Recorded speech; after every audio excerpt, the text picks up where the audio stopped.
el contrario, ha sido una reputación mantenida a lo largo de muchas décadas, a pesar de su juventud. Pero ha sido una persona cuya actividad profesional, ya digo, se cuenta por décadas. Va a hablar de la Constitución. Esto puede sonar bueno que pinta una conferencia sobre la Constitución en un ciclo sobre políticas e ideologías en la Unión Europea.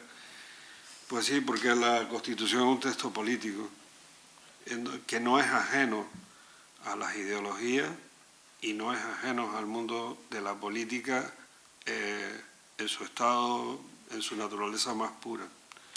El texto de la Constitución es un producto político y un producto político sumamente ideologizado. Y por tanto tiene perfecta cabida en este ciclo, como tendrá cabida otros temas que no son directamente, no están directamente relacionados con una opción política de derecha y de izquierda, ya lo tratamos esto, o con un elemento político reconocible desde el punto de vista de los medios de comunicación, etc. Porque la religión, la Constitución, las autonomías son aspectos, tienen en su origen una creación y una naturaleza estrictamente política e ideológica. Así que, sin más, con este preámbulo le dejo a don Manuel Álvarez de la Rosa la palabra. Muchísimas gracias. No me importa, me pongo ahí. Esto me permite moverme más, ¿no? Muchas gracias. Como ustedes comprenderán, y estamos entre amigos, las palabras de José Luis Rivero nacen de la amistad y no de ningún elemento objetivo. Cuando los organizadores de lo público, que no es ningún misterio, que somos 5 que pensamos y 2 que trabajan, ¿no? Trabajamos Fernando Fernández y José Luis Rivero y pensamos los 5 y entre ellos los otros 3, Manuel Hermoso, Antonio Martínez y yo. Se acabó. Señores me dijeron que en este ciclo y acercándose el 40 aniversario de la Constitución, que merecía un homenaje, ¿no? Que viniera y hablara, bueno, y me tocó. Desde luego les tengo que decir 2 cosas, que el homenaje que le haga a la Constitución en esta tarde será un homenaje humilde. Y humilde porque además de provenir de mi persona, proviene de alguien especialista en Derecho, que es la hermana pobre de la filosofía política. Yo voy a hablar de la Constitución como norma jurídica, de una norma pegada a la tierra que resuelve nuestros problemas, no de las estructuras ideológicas o de las estructuras simplemente políticas que se encierran. Bueno, cuando empecé a preparar esta charla dije, bueno, ¿y cómo empiezo? Y si les hablo de lo que había antes y de lo que ganamos cuando llegó la Constitución, digo, bueno, pues puede que si no me tiran tomates una sí y así, porque sería esto pesado, ¿no? Pero a eso tengo que responder, pero voy a responder en un minuto. Antes de la Constitución, antes de 1978, para ser exacto, antes de 1975, antes de la muerte de Franco, existía un poder personal, que técnicamente se llama dictadura.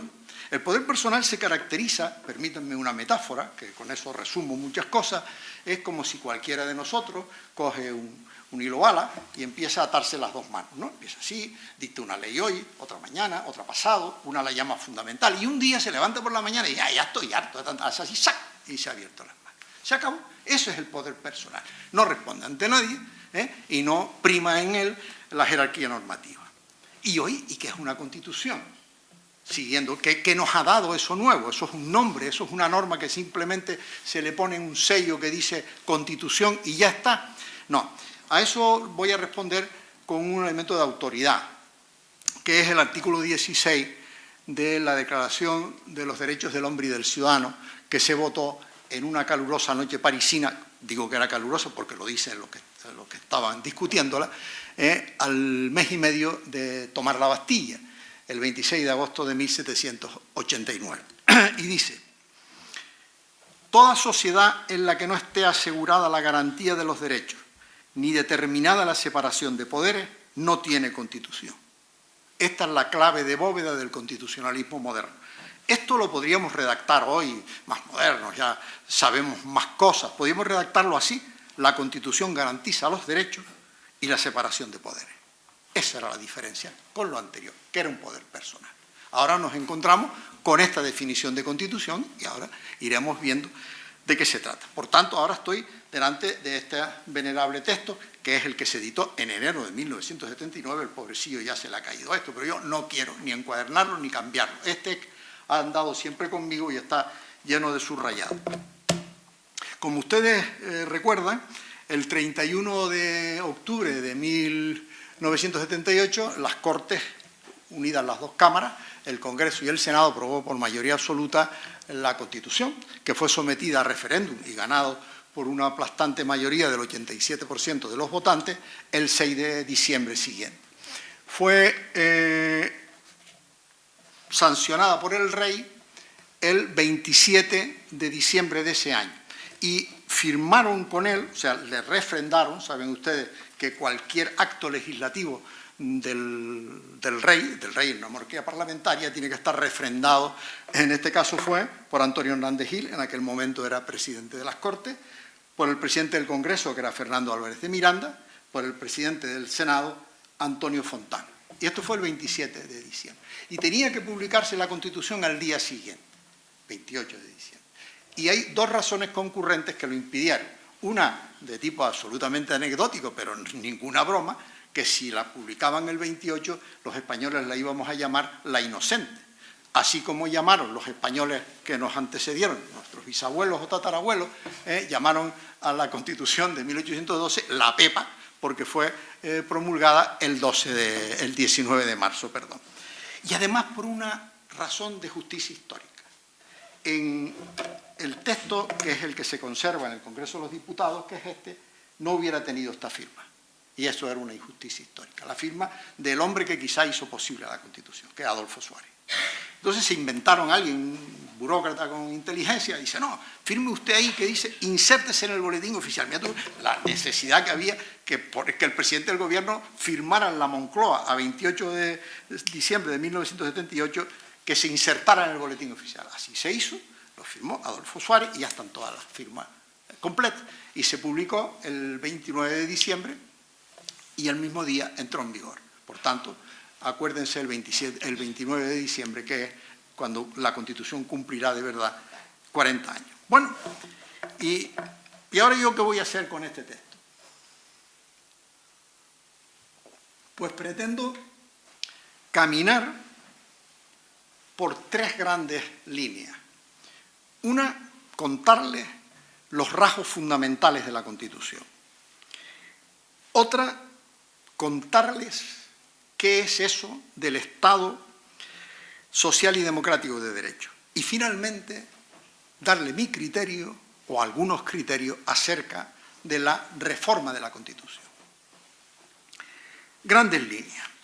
Miren, la Constitución es, en primer lugar, una norma jurídica. Tiene valor normativo, esto es un mandato, que expresa la autodeterminación del pueblo español de darse un texto constitucional. El artículo 1.2 de la Constitución dice: la soberanía nacional reside en el pueblo español. Quiero hacer una llamada de atención a la expresión pueblo español.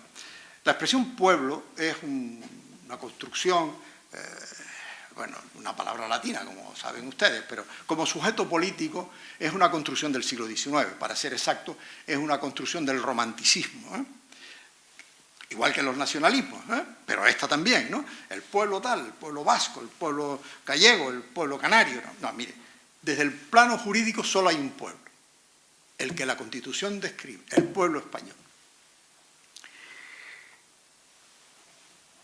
En ella reside la soberanía, reside la capacidad de normar, la capacidad de conformar el mundo en el que vivimos, la sociedad en la que estamos. ¿Qué hace la Constitución? Primero, es inmune a cualquier otra norma jurídica. Está por encima y ninguna la puede reformar.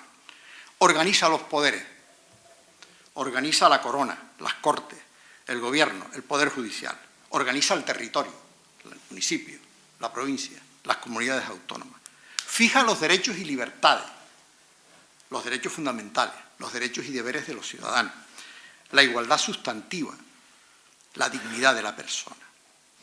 Y esta Constitución nuestra tiene dos características singulares. Uno que arranca del artículo 2, que dice: la Constitución se fundamenta en la indisoluble unidad de la nación española, patria común indivisible de todos los españoles, y reconoce y garantiza el derecho a la autonomía de nacionalidades y regiones que la integran. Eso es el fundamento del título octavo.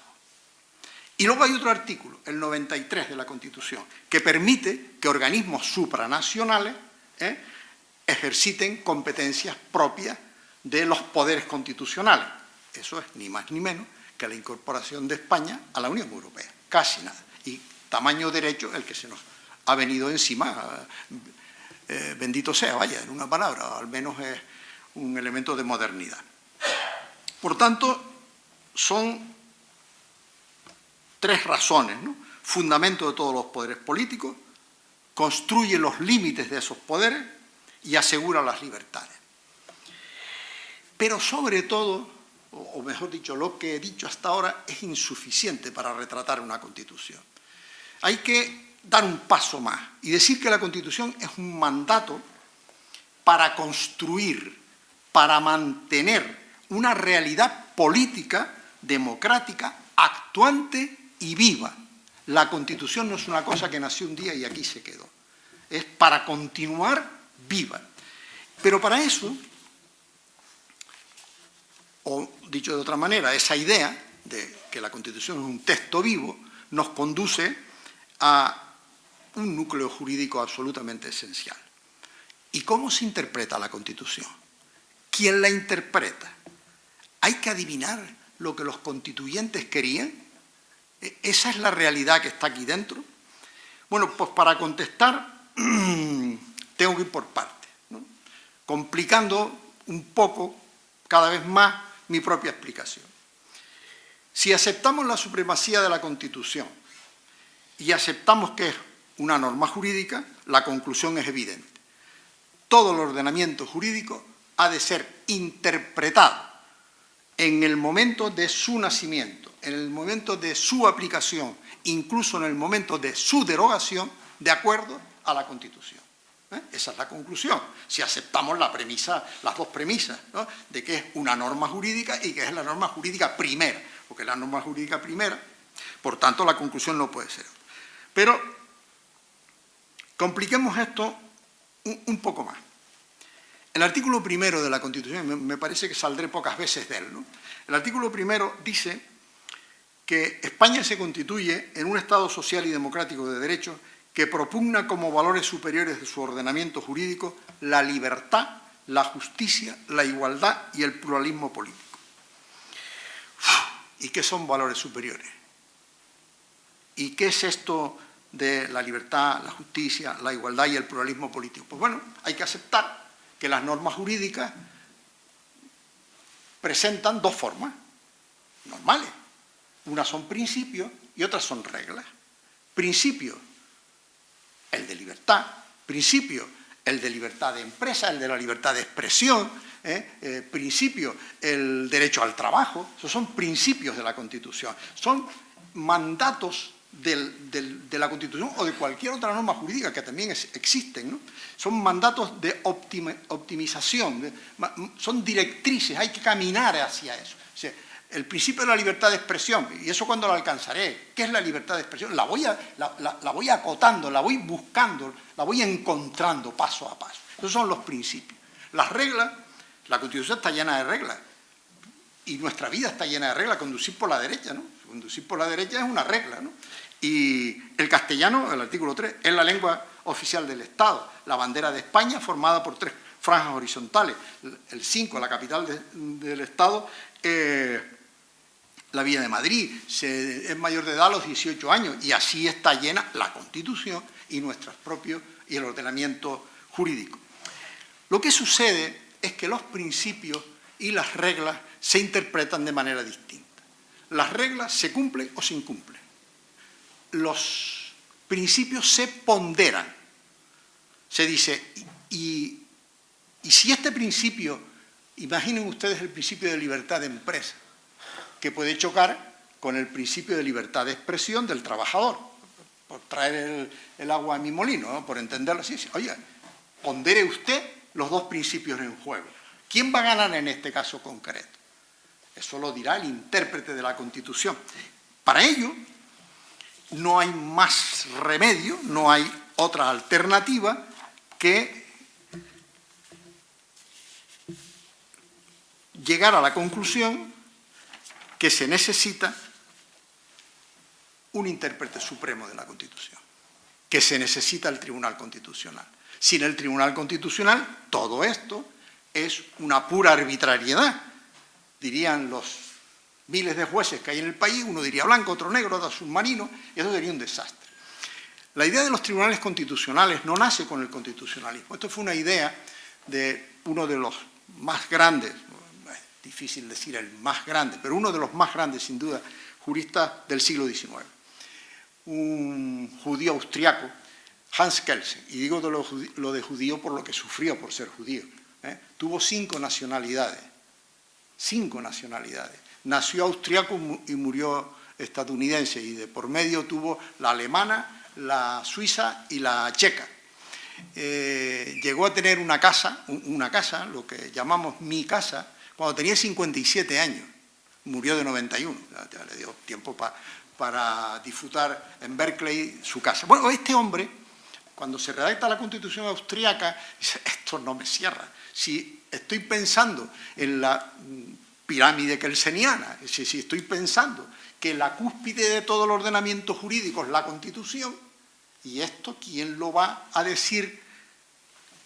Porque al ser el límite, la cúspide de todo el ordenamiento jurídico, es el parámetro de comparación, es el punto en el que se dice cualquier otra ley, mira para la Constitución y dice, ¿es constitucional o es inconstitucional?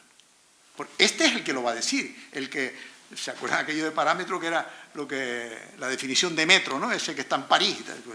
A ver, yo llevo el metro a París, lo pongo, si pues este es un metro. Pues aquí es lo mismo, llevo la ley, la pongo sobre la Constitución, digo, pues es constitucional o es inconstitucional, pero no lo voy a decir yo, ni ustedes, lo dice el Tribunal Constitucional, que es el único capaz de sacar del ordenamiento jurídico a una ley. El Tribunal Constitucional ha tenido en España en estos 40 años un encomiable papel, un extraordinario papel. Yo no estoy muy de acuerdo con las últimas sentencias del actual Tribunal Constitucional, pero eso es una prueba más de que cuando estuve de acuerdo con las sentencias del Tribunal Constitucional, otros españoles podían estar en desacuerdo con lo que se... Bueno, pues ya está, ya alguna vez volveré a estar de acuerdo con el Tribunal Constitucional. Me molestan las sentencias, algunas de las que dictan, pero no hay más, ¿no? Es que esos son... Porque el Tribunal Constitucional nace, a diferencia del Supremo, ¿no? Nace en un diálogo directo con la... se llama así, no me gusta la expresión, con la doctrina jurídica, con los que nos dedicamos a esto, ¿no? Opinamos A, opinamos B, opinamos C, sobre las construcciones del derecho. Y el Tribunal Constitucional las recoge o no las recoge, o crea unas nuevas, pero él es el que tiene la última palabra.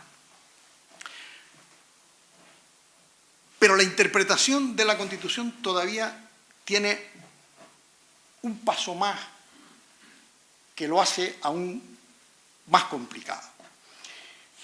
En lo que denomina el círculo hermenéutico, el círculo de la comprensión de la norma, hay una fase previa, que es la precomprensión. Que, claro, el ejemplo más burdo que yo les puedo poner, pero a partir de ahí dejará de ser burdo, es decir, si este texto que está aquí estuviera en japonés, pero si usted no sabe japonés, ¿qué voy a interpretar? No puedo interpretarlo porque no tengo la precomprensión suficiente para poder entender. Pero está en español y aquí hay elementos que tengo que saber. Y cuando leo esto sé lo que es un sindicato, y sé lo que es la huelga, y sé lo que es el pluralismo político, y sé lo que es el Estado de Derecho, y sé lo que es legislación básica, y sé lo que es etcétera, etcétera, etcétera. Eso no quiere decir, ni de lejos, y no, nadie me confunda mis palabras, que la Constitución solo la pueden entender los que saben derecho. Eso no es verdad. La Constitución es un valor moral normatizado. Es el valor moral o los valores morales que nos hemos dado los españoles en este texto. Y eso lo entiende cualquiera. Entiendo dónde están mis derechos, dónde están mis libertades, ¿no? Pero otra cosa es cuando se pretende solucionar el caso concreto. Ahí la finura jurídica es necesaria, si no se puede incurrir en la arbitrariedad. Este era el primero de las cuestiones básicas que quería contarles, ¿no? Los rasgos fundamentales de la Constitución. Segundo, es hacer una pequeña referencia a qué es eso del Estado social y democrático de derecho. Eso es un añadido al Estado de Derecho del siglo XIX.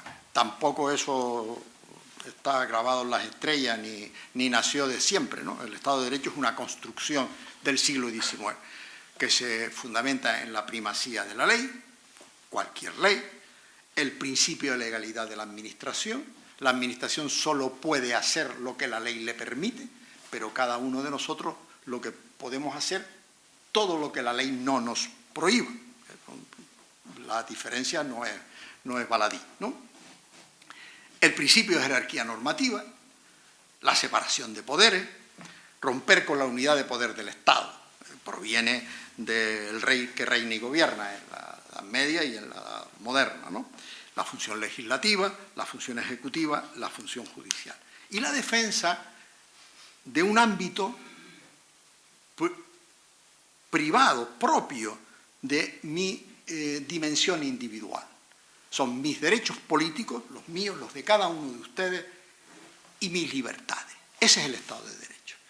Pero esto, después de la Segunda Guerra Mundial, da un vuelco completo, que ya se venía anunciando. Se venía anunciando en la Constitución de Weimar de 1919, la alemana de entreguerras, la pobre, la que acabó mal, ¿no? Acabó entregándole el poder a Hitler, en la española del 31. Algunos de los que están aquí habrán oído contar esta anécdota que voy a contar, pero yo lo siento, ya la cuento otra vez. ¿Qué más me da? Los que me han oído, pues se la escuchan por segunda vez. Todo esto del Estado social es introducir derechos de los trabajadores aquí, es terminar con el conflicto industrial que venía del siglo XIX. Y cuando se está redactando la Constitución de 1931, están en un salón, en el Congreso de los Diputados, reunidos Largo Caballero y Lerroux y Gil Robles. Largo Caballero se empeña en que el artículo 1 de la Constitución ha de decir: España es una república democrática de trabajadores. Y Gil Robles le dice: eso ni hablar, esos son los soviets de 1919, hasta ahí podíamos llegar de ninguna manera. Lerroux, que era un cínico, estaba ahí observando a ver por dónde caían las cosas, si por aquí, si por allí. De este no se podía esperar nada bueno. Pasa por alrededor el presidente de la República, don Niceto Alcalá Zamora, que era un andaluz muy listo. Pregunta que qué sucede y le cuentan que no somos capaces de pasar del artículo 1, esto es un desastre, aquí nos vamos a encallar, el país espera, estamos en el otoño de 1931. Y don Niceto se calma, se mira y dice: oye, ¿y por qué no ponemos España es una república democrática de trabajadores de toda clase? ¿No? Los otros dos se miran y dicen: oh, pues tiene razón este. Y así está en la Constitución española. El artículo 1 de la Constitución española dice eso. Bueno, pues esto se vuelve a repetir en 1947 en la Constitución italiana. Eso era el invierno. Estaban reunidos Togliatti, el dirigente comunista, y De Gasperi, el demócrata cristiano. Un zarzados otra vez con que si Italia es una república democrática de laboratorio, que no, que ni hablar. Entonces, ahí fue un jurista que andaba por allí, un jurista que cualquiera de los que están aquí sabe quién es, Pietro Calamandrei. Pietro Calamandrei dice: no se pongan así, dice. Y dice hoy la Constitución, dice: Italia è una repubblica fondata sul lavoro, fundada sobre el trabajo. Y no vean ustedes la de páginas que ha sacado de ahí el Tribunal Constitucional italiano. Bueno, pues ese es el comienzo del Estado social. El Estado social es la mutación de valores del Estado liberal de derecho. Es un escenario complejo, sin duda alguna. Esto no es nada fácil, pero no es vago, ¿eh? O sea, no está aquí esvanecente, sino que si uno busca la Constitución lo encuentra. Y la primera de todo es el artículo 9.2. Corresponde a los poderes públicos promover las condiciones para que la libertad y la igualdad del individuo y de los grupos que se integran sean reales y efectivas. Remover los obstáculos que dificulten su plenitud. Esto es no solo un mandato, sino una habilitación a los poderes públicos. Las dos cosas al mismo tiempo. Este artículo 9. Luego seguimos. El capítulo 2 y 3 del título 1. Los derechos y libertades fundamentales. Y entre ellos dos, que eran completamente desconocidos en el Estado liberal, el derecho a la libertad sindical y el derecho a la huelga, un derecho tan fundamental como el de la libertad de expresión o la participación política. Están los principios rectores, que son, bueno, sin duda alguna, elementos por los que el ordenamiento jurídico ha de caminar, pero que son elementos que se tenderán a lograrlos, ¿no? La vivienda, el medio ambiente, la protección a la salud, la distribución de la renta, la cultura, el derecho a disfrutar de un medio ambiente, como les dije, el enriquecimiento del patrimonio histórico, todos estos que ustedes conocen que están en este capítulo 3 del título 1. Pero también todo el título 7, el artículo 128, que se reconoce la iniciativa pública en la actividad económica, y el Estado tiene la potestad de dirigir, planificar la acción económica general para atender a las necesidades colectivas y equilibrar y armonizar el desarrollo regional y sectorial y estimular el crecimiento de la renta y de la riqueza y su más justa distribución. Estos son elementos del denominado Estado social, de lo que parece que es una vana expresión que simplemente va rellenando el texto de palabras. ¿Qué va? Cada cosa de esta es de una enorme riqueza intelectual, de una enorme riqueza conceptual, de una enorme capacidad de interpretar, de una enorme capacidad de impregnar todo el ordenamiento jurídico. Quizá esto del Estado social se pueda explicar a partir de 3 círculos concéntricos. Un círculo exterior, que es lo que podemos lograr. Ahora mismo, un claro ejemplo, la renta universal. Eso es un deseo, ¿no? Estamos buscándolo, estamos a ver cómo los españoles somos capaces o no en Europa.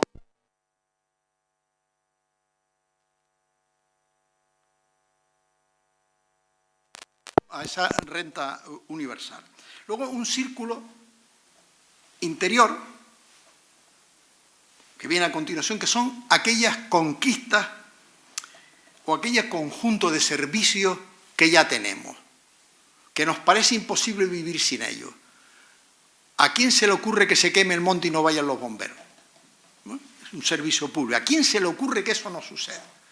O que no se arreglen las carreteras, o que no haya telecomunicaciones, estén administradas por público o privado. Eso no es el problema que ahora me ocupa. Esos son servicios esenciales a la comunidad. Y luego hay un núcleo indisponible, central en el Estado social, que yo quizá por deformación profesional lo resumo en solo una cosa: la existencia de la seguridad social, las pensiones, el desempleo, la asistencia sanitaria.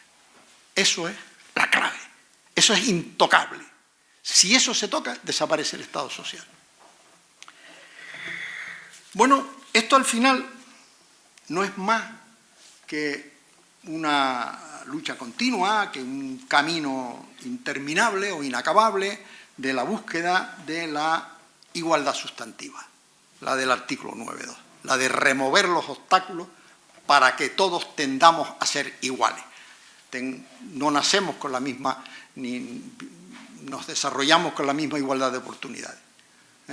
Basta nacer en un sitio para tenerla distinta. Bueno, que el Estado promueva la capacidad de irnos acercando en la medida posible a el disfrute de estos derechos. Porque si no se remueven estos obstáculos, ¿cómo se puede decir que uno es libre si no ha comido? ¿Cómo se puede decir que vivo en un país libre si enfermo y no me cura? ¿Cómo puedo decirlo? Bueno, y me queda la última. Esa le voy a dedicar un ratito a lo mejor mayor, ¿no? Que es la reforma de la Constitución. La reforma de la Constitución. Lo pensé más de una vez y dije, si yo, ¿para qué me voy a meter en ese jardín? Pero me parece que es absolutamente respetuoso con ustedes el hacerlo, porque hasta ahora a los que saben derecho, si no se han dormido porque son educados, no he dicho más que cosas que se las saben de memoria, las habré ordenado de una u otra manera, pero en la reforma voy a tener que decir algo de lo que yo pienso, ¿no? 40 años es un soplo en la vida de los que lo hemos vivido. Claro, el que no ha vivido los 40 años, pues no, se lo tiene que currar. Los que hemos vivido mucho más de 40 años, esto se ha ido como un soplo. En cambio, en los movimientos sociales, en los movimientos políticos, 40 años es una eternidad. 40 años, Ortega y Gasset solía decir que una persona se distingue, o lo distingue uno, apreciando si es culto o inculto, si distingue lo que pasa en la primera centuria de un siglo que lo que pasa en la segunda centuria de un siglo, ¿no? O sea, a veces lo que hay que preguntarse es qué pasó en un siglo. Pero 1400, ¿qué pasó en la primera centuria? ¿Qué pasó en la segunda centuria? Pues aquí 40 años es un montón. Desde luego la sociedad española de hoy nada tiene que ver con la sociedad española de hace 40 años. Es una sociedad distinta. Ahora bien, ¿y si tuviéramos algo en común? Los que éramos jóvenes, entendido por jóvenes es la definición que dan hoy, que aguantan la juventud hasta los 35 años, o sea que yo era joven en aquel momento. O sea, si los que éramos jóvenes en aquel momento tenemos algo en común con los jóvenes de hoy, seguramente poco, ¿no? Pero yo creo que sí tenemos en común un objetivo permanente sobre la democracia, sobre mantener la democracia y mantener un estado de bienestar, por llamarlo de alguna manera. Pues si estamos de acuerdo en esas dos cosas, ya podemos irnos acercando a algo más de mayor profundidad. La Constitución española en estos 40 años solo ha sufrido dos reformas. Una en el 92, para permitir votar en las elecciones municipales a los extranjeros que vivieran, a los miembros de la Unión Europea que vivieran en España. Y luego la sufrida por el artículo 135 en el 2011 sobre la estabilidad presupuestaria. He dicho en plata, cambiar el artículo para decir lo primero que se paga cuando haya que pagar es la deuda pública, ¿no? Es como cuando uno va a los bancos, es decir, garantía, si no, no le presta. Lo primero que hay que pagar es la deuda pública. Y no ha habido más reforma. Bueno, primera pregunta. ¿Cómo se reforma la Constitución? Pues hay dos artículos, el 167 y el 168. Que una es una reforma sencilla, simple, ya verán la simpleza, y otra es rígida, muy dura. La primera, el proyecto de reforma se somete a la aprobación del Congreso de los Diputados y de los senadores, y tiene que ser aprobado por una mayoría de 3/5.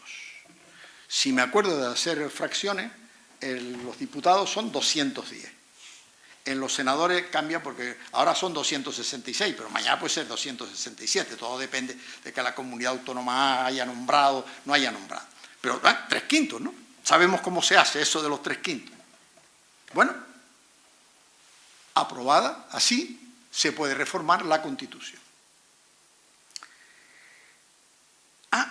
Pero ¿y si se pretende reformar toda la Constitución?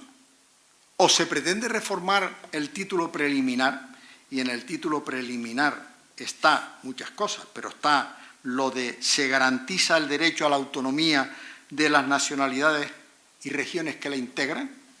Si se pretende reformar el título segundo, la corona, si se pretende reformar los derechos y libertades fundamentales, se procederá de la siguiente manera. Primero, aprobar el principio de reforma por por mayoría de 2/3 de cada Cámara. Ya han subido 230 diputados. Luego, disolver las Cortes, convocar elecciones. Las cámaras nuevas tienen que ratificar la decisión y proceder al estudio del nuevo texto constitucional. Una vez aprobada, será sometida a referéndum para su ratificación. Como verán, la reforma rígida es verdaderamente complicada. Bueno, ¿y qué hay que reformar de la Constitución? Cada uno de ustedes puede dar el criterio que les parezca. Yo, como estoy aquí, pues daré el mío. Con una salvedad, que los que nos dedicamos al derecho, la deformación profesional es completa. O tenemos un texto delante o no puedo hablar. O a mí me dice usted, no qué quiere reformar, sino cómo lo quiere reformar y qué es lo que va a escribir en el texto, entonces daré mi opinión. Pero ahora voy a adelantar lo que a mí me parece que pudiera reformarse, pero me reservo el criterio de cuando el día que vea el texto, incluso de esto que digo que se debe reformar, no me guste. ¿Y qué se debe de reformar? A mí me parece que hay que ordenar algunos derechos para hacerlos más firmes, para meterlos más en el núcleo duro. Por ejemplo, la seguridad social. La seguridad social, por ejemplo, el medio ambiente.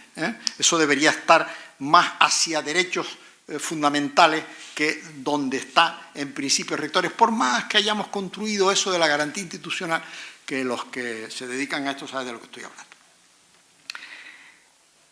El urbanismo, por ejemplo, como respeto al medio ambiente, como derecho deber de los ciudadanos, meterlo en un sitio más férreo, más duro, en el cumplimiento por parte de los poderes públicos.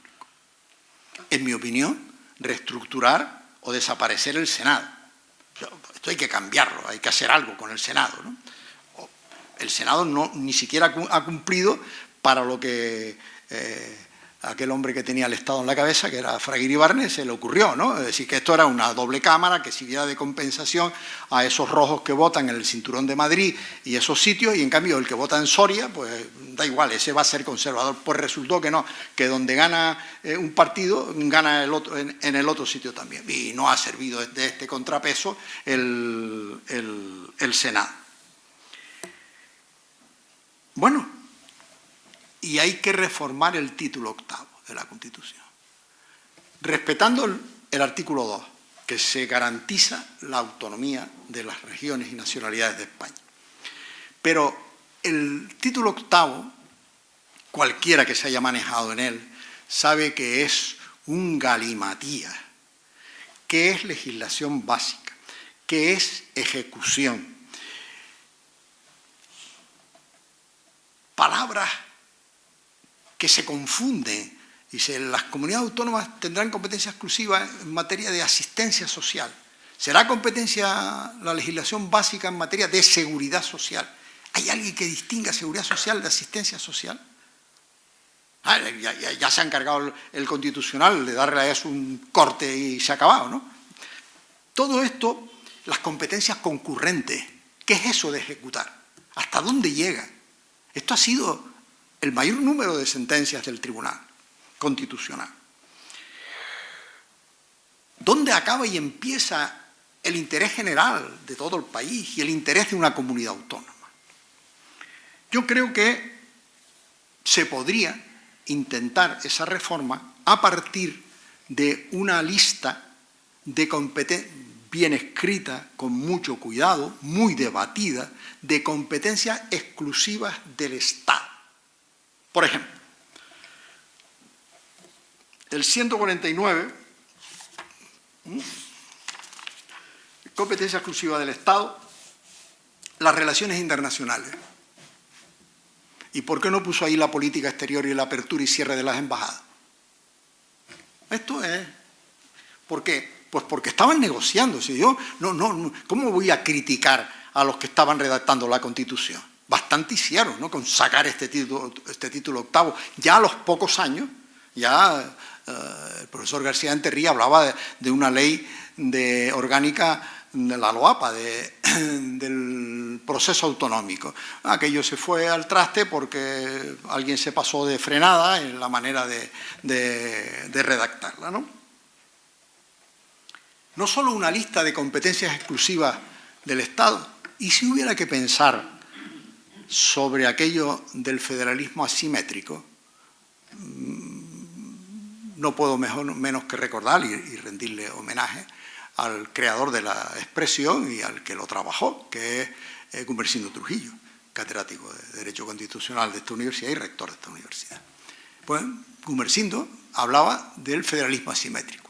Yo no digo que sí ni que no, yo lo que digo que eso se puede discutir, que eso se puede discutir, que eso se debe discutir. Bueno, y queda para mí el último, pero al revés del dicho inglés, el último y para mí el menos importante. ¿República o monarquía? Pues vamos a ver. Primera cuestión, ¿qué república? ¿Tipo francés? ¿Tipo alemán? ¿Tipo italiano? ¿Tipo americano? ¿Cuál es la república? Pero no hay que olvidarse que desde Aristóteles hay que distinguir entre la forma de Estado y la forma de gobernar. Hay repúblicas democráticas y repúblicas dictatoriales. Hay monarquías democráticas y monarquías dictatoriales. Por tanto, ese no es el problema, ¿no? El problema no es si hay más o menos democracia con una monarquía, que si hay más o menos democracia con una república. Esa no puede ser la discusión. Bueno, ¿y la discusión dónde va a estar? Pues voy a hacer uso de dos expresiones, les parecerá contradictorias y no lo son, de Hegel. Hegel decía que lo racional es real. Pues miro a la monarquía y digo, ¿y por qué el hijo tiene que suceder al padre para gobernar un país? ¿Por qué una familia tiene que estar tocada por una vara mágica, otros creyentes diría por el poder divino, para sucederse de padre? Mire, eso no es racional, terminaría yo diciendo. Eso no es racional. Por tanto, si lo racional es lo contrario, lo racional debe de ser real. Pero Hegel, que era muy listo, decía lo contrario también, que lo real es racional, porque muchas veces la realidad, lo que tenemos, tiene sus causas, tiene sus razones, tiene su explicación, tiene motivos para ser aceptada. Y si lo que ahora tenemos nos conviene, y si soluciona la unidad de los españoles, y si es un símbolo a respetar, un país que parece no tener ningún símbolo, su himno no tiene letra, la bandera es dudosa para algunos, hasta la fiesta nacional se pone en duda. Bueno, ahí dejo esta cuestión, ¿no? Lo racional es real, pero lo real es racional. Y quiero terminar, dejando para el final lo que ustedes quieran preguntar y yo sepa responder, quiero terminar no con mis palabras, sino con las de un filósofo de la política de extraordinaria importancia, realmente el ideólogo del liberalismo. Unas palabras de Alexis de Tocqueville. Alexis de Tocqueville, jovencito él, 27, 28 años, da un viaje a América con un amigo, por encargo del gobierno francés, para ir a estudiar a la costa este de los Estados Unidos, porque no existía otra cosa, el sistema penitenciario. Pero Tocqueville se encanta con lo que está viendo, ¿no? Entonces, cuando vuelve, escribe en 1835 la primera parte y en 1840 la segunda de un libro extraordinario que deben de leerlo. Está traducido al español, muy bien traducido. Se llama De la democracia en América. Y dice así: en América la Constitución puede cambiar, pero en tanto exista es ella el origen de todos los poderes. Y añade: si algún o algunos de los poderes la cambian sin estar legitimados para ello, han cambiado la norma por la que existe. Destruyendo la Constitución, se han destruido a sí mismos. ¿Les suena a ustedes esto? Larga vida a la Constitución. Muchas gracias.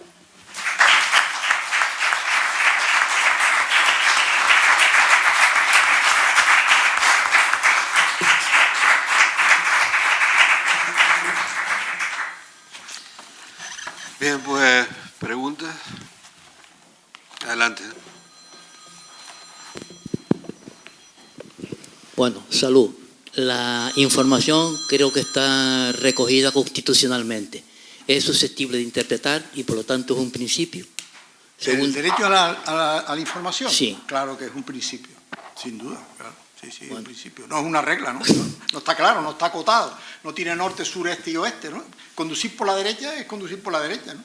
Vale. Sí. Y la siguiente pregunta es,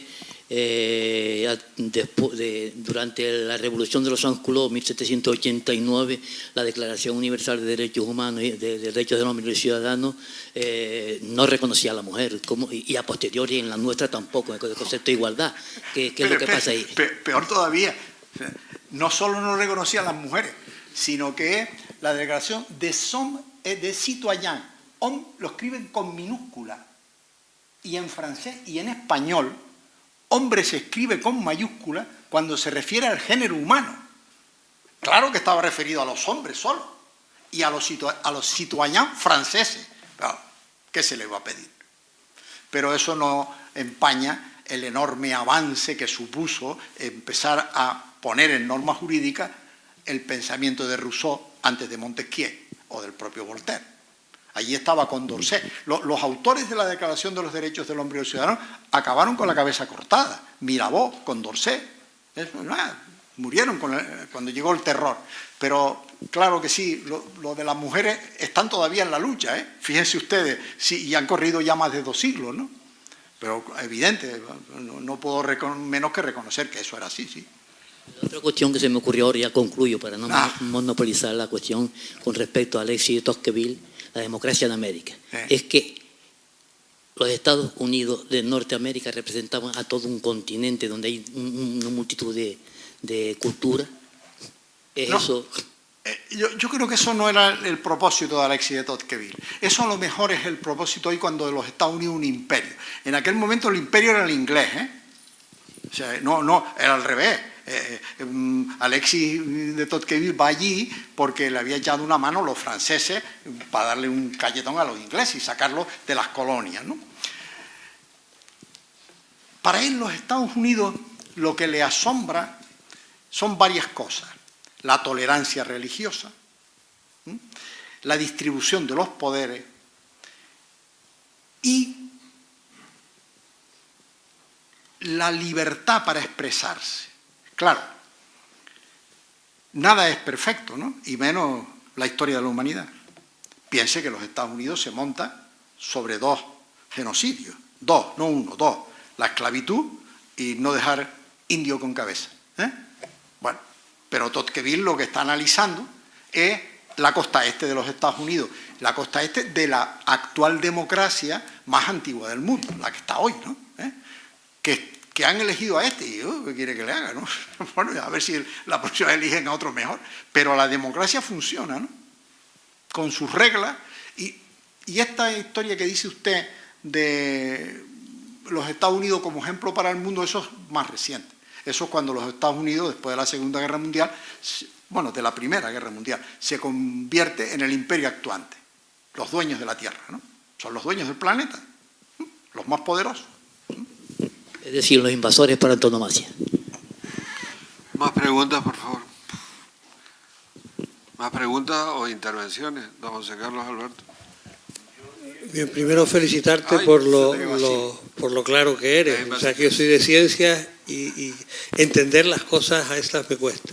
Pero has comentado una cosa, has comentado una cosa que sí me interesó hace pues cosa de un año. La primera vez que yo oí el federalismo asimétrico fue una conferencia de apertura de curso en la universidad a finales de los 70 que dio Gumersindo Trujillo. Claro, Gumersindo lo trabajó eso. Sí, duró aquel discurso de apertura 1 hora y 20 minutos. Y para mí aquello fue un peñazo descomunal. Sí. Pero cuando han empezado a surgir todos los líos que tenemos en nuestro entorno, se me ocurrió pensar, vamos a intentar entender... Y si Gumersindo tenía razón. Sí, pero he intentado entender el texto, me cuesta. Sí, no pero bueno, es fácil. Más o menos lo he logrado a base de leer un par de veces, entender un poco. Y la pregunta que te hago a título personal, ¿tú crees que eso resolvería el problema vasco, catalán? No lo sé. No lo sé. Ahora mismo el problema vasco no existe el problema. Parece que los vascos, una vez que probaron, algunos vascos al menos, que con las metralletas no se llega a ningún sitio. El problema de los catalanes es que hay una parte, no sé de cuántos, que dicen yo soy el pueblo catalán. Yo hablo en nombre del pueblo de Cataluña. ¿Eso qué es el pueblo de Cataluña? ¿Quién dice usted que es el pueblo de Cataluña? ¿Por qué habla usted así? ¿Por qué falta usted al respeto continuamente a todos y a todo lo que se le mueve por delante? ¿Por qué? ¿Por qué? Así no hay forma humana de hablar. Pues yo no lo sé, chicos. Estoy como tú y como todos. Dice, ¿cuál es la solución? Ay, yo qué sé. Y yo qué sé. Pero hay que buscar alguna, ¿eh? Yo creo que al final será votando, ¿eh? Nos guste o no nos guste. Al final será votando. Y ponerle a alguien un esparadrapo en la boca, ¿no? Pero no sé. Sí, lo que pasa es que la discusión de la votación claro. es en toda España, porque claro. Yo recuerdo... Claro, porque el único pueblo que existe es el pueblo español, que es el que tiene derecho a decidir. Ese sí tiene derecho a decidir. Sí, en toda España, ¿por qué no? Claro, en toda España, sí. Vaya película, digo que quiere que te cuente. Claro. Todo esto arranca, incluso, Basilio, de algo más profundo. Si quiere podemos dar un paso más. ¿Alguien de nosotros tiene el derecho a desobedecer el derecho? La respuesta es sí, claro, moralmente. Claro que puedo yo desobedecer. Tengo que arrostrar con la responsabilidad. Es más, moralmente, como decía don Felipe González Vicente, lo que no haya sean razones morales para obedecer el derecho. Pero para desobedecerlo, claro que hay razones morales. No me da la gana. Yo eso no lo veo. Va usted a la trena y se ha terminado. Se acabó, no pasa nada. Es que lo que no se puede decir es desobedezco el derecho y esto lo convierto en una arbitrariedad. Porque yo digo lo que piensan todos ustedes y ustedes callados. Esa era la vanguardia de la clase obrera. Ese era el secretario general del partido. Ese era Stalin. O Hitler. Así que dejémonos de jugar con las cosas de comer. ¿Me parece? Sí, yo felicitarlo como siempre porque me gusta mucho oírlo, a pesar de que lo he oído hace muchos años. Cada vez me gusta más, eso quiere decir que van mejorando las cosas. Ya me queda poco, José Carlos, para mejorar. Yo quería dos cosas. Primero, yo sabes que estuve cerca de Gumersindo. Claro, conmigo no podía hablar en temas jurídicos porque yo de eso no sabía nada. Pero él decía que el Estado de las Autonomías españolas de la Constitución era un federalismo asimétrico. Sí, sí. Que necesitaba alguna cosa, pero que estaba ya en un federalismo asimétrico y lo defendía. Pero yo quería que me resolvieras una duda porque antes de ayer estuve en una conversación y un jurista, un serio jurista, defendía que la forma de Estado no era una cuestión de la Constitución, sino tenía que plantearse primero fuera de la Constitución. Yo eso no me lo creo. Porque no era jurídico que hubieran puesto la forma de Estado dentro de la Constitución. Vamos a ver, eso es alguien, y no sé quién es, que cree en el derecho natural. Yo no creo en ningún derecho grabado en las estrellas, ni que venga del poder divino. El derecho es y eso no es un vulgar positivismo, sino el derecho es una norma que positiviza valores, claro que positiviza valores. ¿Y qué sucede? La Constitución no dice la forma de gobierno, que la forma de Estado. La República Francesa dice que empieza diciendo Francia es una república, Italia es una república, Alemania es una república. Eso es pensar que la monarquía es algo ajeno a la Constitución, que nace en la noche de los tiempos porque el Santo Grial la tocó a esa familia y le dijo, gobernarás tú en un espacio que en el cosmos, el Ser Supremo dijo que en el cosmos no es ni la 10.000.000.000ª parte del más pequeño grano de arena. Por ahí el Supremo se ocupó de decirle a esa familia que gobernara en ese territorio. Luego está claro que la monarquía está refrendada por el pueblo español por el 87%. Muchas gracias. De los que votaron. Sí, adelante.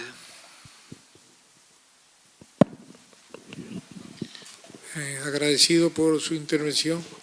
Y era plantearle dos dudas de, bueno, antes que nada, en la exposición que usted hizo de los pasos para modificar el núcleo duro de la Constitución, en esas dos elecciones y en ese interín tendría que gobernarse con la Constitución. Sí, claro.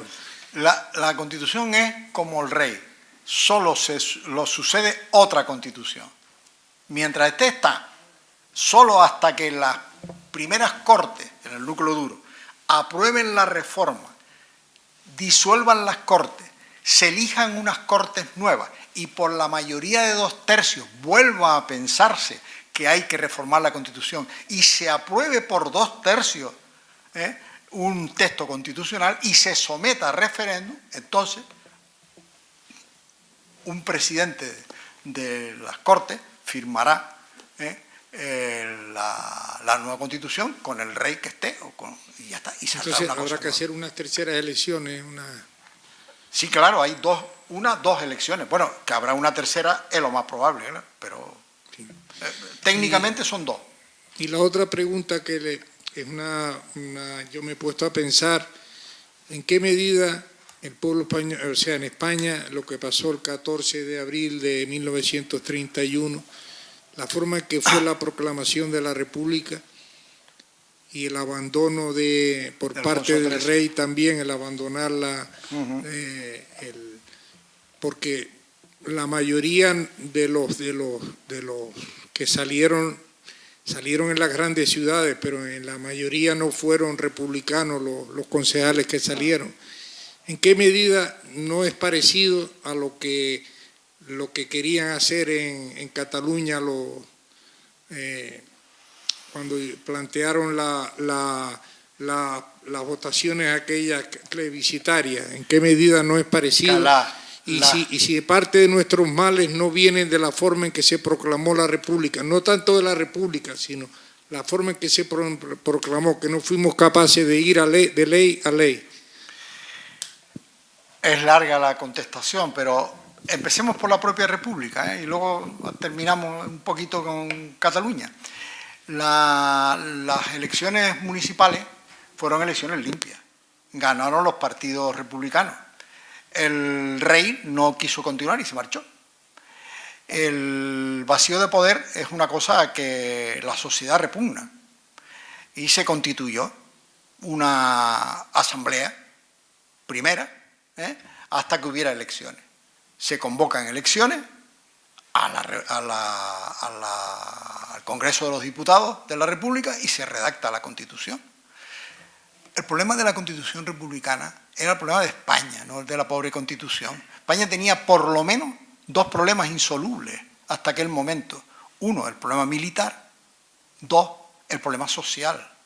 La diferencia de clase era horrorosa. Y tres, el analfabetismo. España era una de las naciones más atrasadas de Europa. No habíamos vivido ni la Ilustración, ni los movimientos libres de principios del siglo XX. Cuando Europa habla de surrealismo, en España teníamos a Primo de Rivera, al dictador, quiero decir, al padre. teníamos 50 años de retraso. La Constitución intenta solucionarlo. Y alguien se alza, da un golpe de Estado. ¿Qué sucede con el problema de Cataluña? El problema de Cataluña es una burla continua, ¿no? Es decir, como no puedo, haré que puedo. Como no tengo censo, haré que tengo un censo. Como no tengo urna, haré que tengo urna. Como no tengo una mesa, ni una circunscripción, ni una lista donde voy yo, y un secreto, haré que lo tengo. Como además sé que a poco que provoque a los policías, a estos guardias civiles que lo entreguen, darán un porrazo, porque alguien permite que los mozos salgan de campo y playa, en vez de haber salido como tenían que haber salido, de antidisturbios. ¿No? Digo yo. Es que se cometieron muchos errores para alimentar un victimismo mentiroso. Que en Cataluña llegará un día que el 70% de la población quiere ser independiente. ¿Sí? Pues es posible. Y yo qué sé, pues que lo sea. No, habrá un punto en que al 70% ni quien lo pare. Pero al 49-51 no, porque va cambiando. Hace 3 años era otro porcentaje, dentro de 2 puede ser otro porcentaje, ¿no? Y lo que no puedo es, lo que no se puede permitir es que uno diga yo, en nombre del pueblo catalán, ¿y por qué en nombre del pueblo catalán? ¿Qué es eso del pueblo catalán? ¿No? Es que no lo entiende, ¿no? Sí, pero sin duda alguna, España tiene hoy un problema. ¿Más palabras? Sí, hombre. Mientras lo deje. Aquí en Canarias se está empleando mucho esos términos de Canarias, o sea, quien habla en el nombre de Canarias, de toda Canarias. Bueno, sí, bueno, y eso nos uniría a algo que en mi pensamiento me es altamente repugnante, que son los nacionalismos, ¿no? El general de Gaulle, que era muy listo, decía que una cosa era el amor a la patria, que es amar a lo mío, y otra cosa es ser nacionalista, que es odiar al otro. Yo no tengo por qué odiar a nadie. Y lo que le quería preguntar, que antes se me fue, ¿qué le parece a usted a la intervención del rey aquella noche me parece que fue el 26 de septiembre, cuando el rey intervino en... Mi opinión sincera es que el mejor discurso que le he oído a Felipe VI, sí. Es el que tenía que hacer, además. Iban a seguir tomándole el pelo. O sea, constituyo la República Independiente, pero ahora la suspendo y tal. Y mientras tanto, bueno, no hablemos de aquella comedia o tragicomedia que fue aquellas reuniones del Parlamento catalán, ¿no? Algún día los que estaban allí dentro se morirán de vergüenza, no se morirán de ninguna otra enfermedad, sino de vergüenza. ¿Alguna otra pregunta? ¿Comentario? Bueno, muy bien, pues cerramos entonces la sesión. Muchas gracias, doctor Álvarez de la Rosa, una vez más. Muchas gracias a ustedes. Ha estado estupendo. Y por cierto que ya sabe que los argentinos cuando pasan por delante de la estatua de Carlos Gardel le dicen, Carlitos, cada vez cantás mejor. Bueno, pues nada.